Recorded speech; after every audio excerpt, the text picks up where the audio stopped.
Ready? Ready? Ready? Now go! Ready?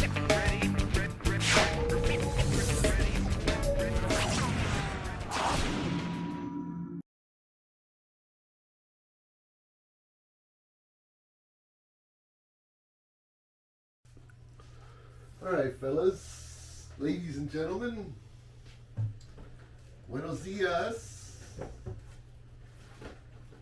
and good health to everybody. We are in the process of making some food for the puppies and the dogs, the big dogs. So I've already gone through the process of cooking, the basic ingredients of the meal, and only got a few little things left to add to it, which most of you know that we add flax seeds to the meals for the probiotic.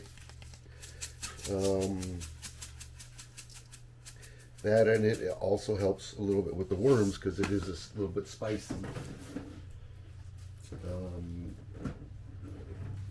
So just a little teeny bit. You don't need a whole lot of black pepper, but it's just enough to. I don't put any salt other than a very teeny small little bit of garlic salt when I make the rice, just to give it just a little bit of salt, because chicken is a little bit on the salty side to start with, so it doesn't really need a whole lot. So I'm just mixing this up enough. I've already gone through and removed as many bones as I could prior to starting to mix and break it up. So now that I've mixed in the pepper and the flaxseed with the rice and vegetables, or in between everything, now I'm going to go through and just double check and go ahead and take like these pieces like this and break them up. And you can hear my JoJo's over here playing with her toy right now, her little chew toy. So going through, looking for clumps of meat. We break them up a little bit as we go, and if we're lucky enough, we do find some bones, a little bit of cartilage, so you want to take those and get the meat off of them. So it's just the cartilage. Hey, you having fun, love? And kind of break those up into some smaller sections so that they do find them. They will chew on them a little bit, but they're not going to get caught up in their throat. And when they do find something in there that feels hard, they'll crunch it or spit it back out and to see what it is. So I at least split them in half, the cartilage. And they do break up pretty good when they're cooked. So as long as it's cooked a little bit. See, like this one here has some bones still attached to it. So you got to remove the cartilage from the bone tip. And that's why I do it this way, because don't want for anybody to have a problem. And if it's just a pain in the butt to get the bone off of the cartilage, then I just get rid of it. And it goes to the trash, so I don't even mess with it. If it's jagged and hard or whatever, and it's going to hurt them going down or get lodged, it doesn't go in. It don't go into the food. All right. So I take 2 hours every other day right now to make food for these guys. And at this point, like I told you guys, going on a month away past now on this series, that I was trying to get away and weaning them away from kibble, because the more and more I look into kibble, it's not good for them. See there? I just got that little bone out of there. So we got another bone out. And let's see if there's another little piece there.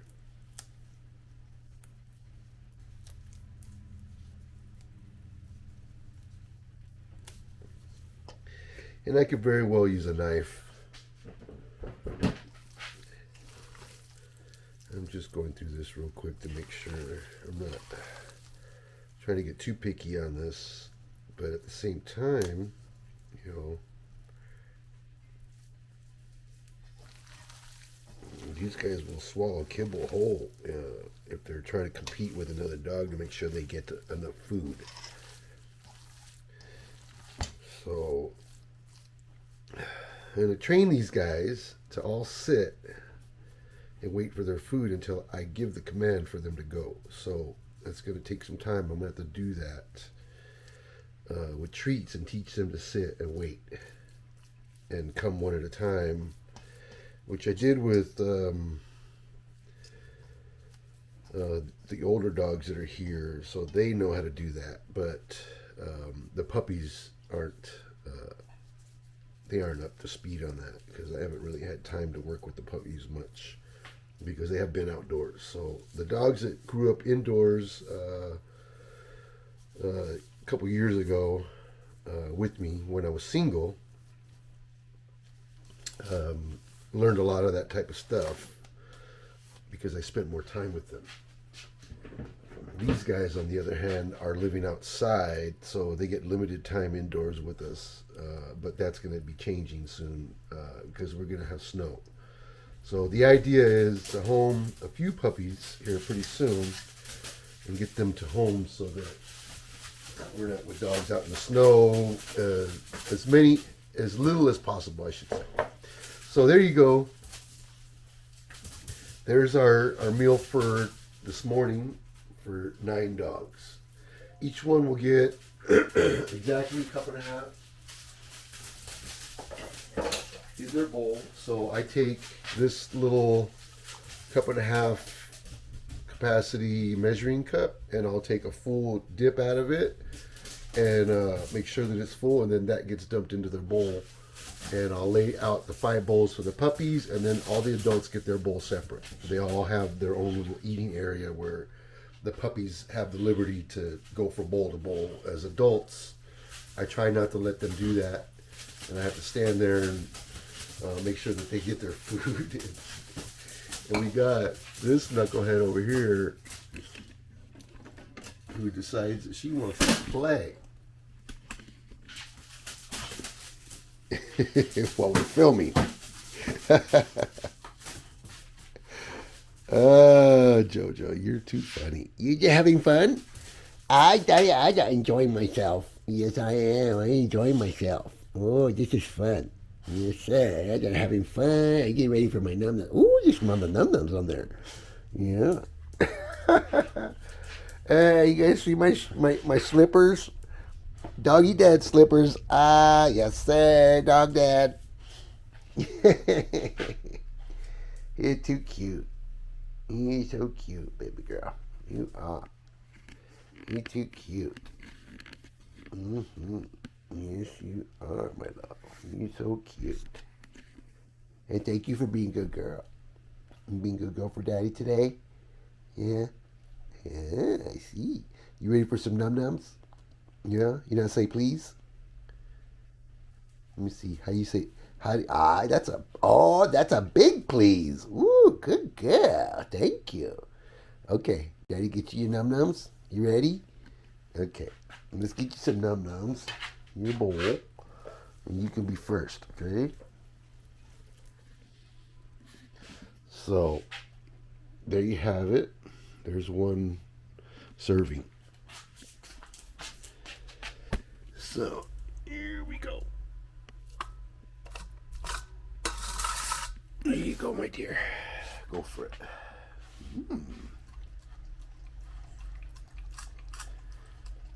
tasty. And I say that it doesn't last very long and it doesn't sit out when I do it this way. It doesn't last in the bowl, and the bowl gets clean. So it's much easier on dishes. And we just we avoid the flies and the larvae in the food so that it doesn't go to their ingestive or their digestive system. And the little bit of pepper and the flax seeds will help with the balance in the stomach. And it's good. It's good for them.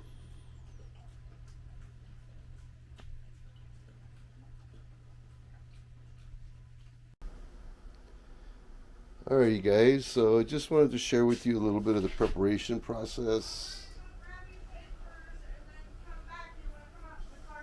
Sure, love.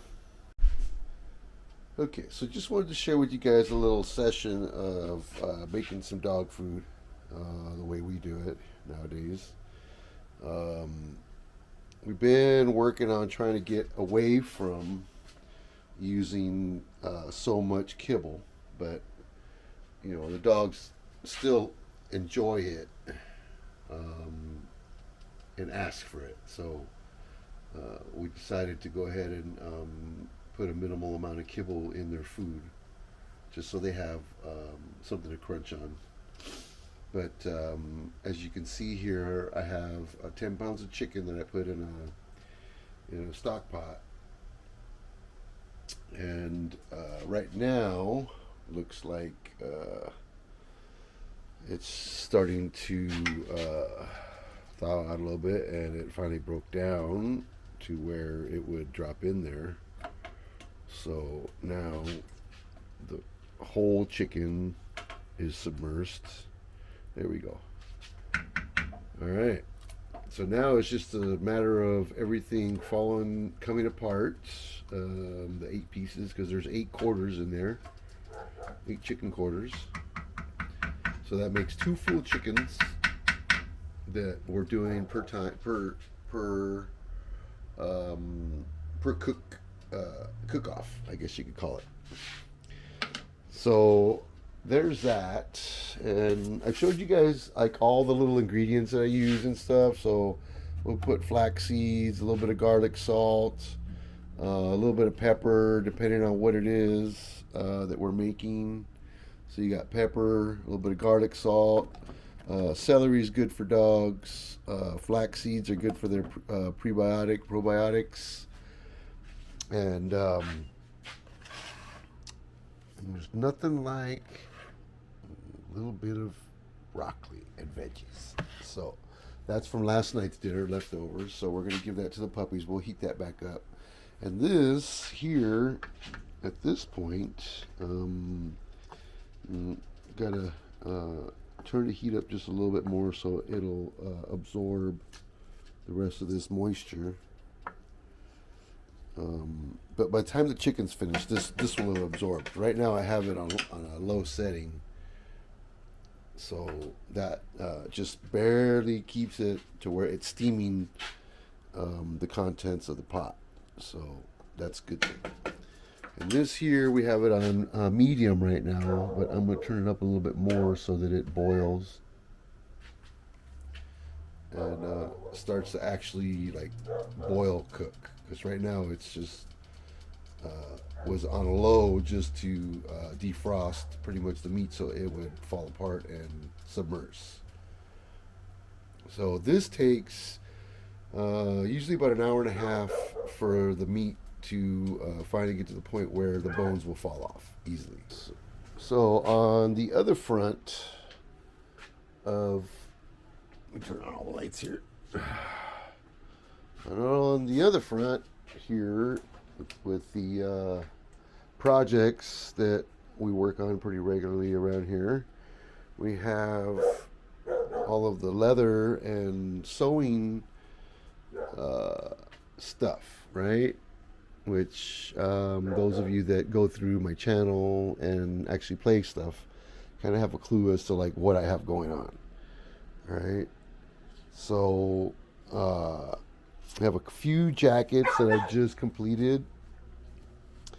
This one here is a puppy jacket. It's like for a 2-month-old. Alright, so that one is complete. This one here has the snaps at the under the neck, on the side, and the underbelly uses a belt strap. And I figured out that not only do they have to be riveted, but the leather straps have to be sewn in place so that the dogs can't just rip them off, because the adult dogs have a habit of doing that. So try not to let them mess around too much with that. And this is more like a 5 to 6 month old pup, as far as like pit bulls go. Very similar. Only difference with this one is I went with this particular type of fastening in the center on the belly, so that I didn't have a strap going across the tummy, and it's usable for a boy or a girl. Because this right here gives room for the boys to pee, and obviously this would be the chest between the legs right here, and gives a little bit of warmth there when they do lay down. But the idea is to keep them covered from the rain when they do go out, or snow, and also keep them warm. And this one here, when I made it, I didn't really have a liner in mind, so I just used this felt liner material to get a design made that I felt was going to be sufficient, as far as just keeping the dogs dry and warm at the same time. And so far I like the leather designs. The leather is really good. The dogs love it, obviously. She doesn't mind it coming on and off to go in and out of the house when we go out to go potty.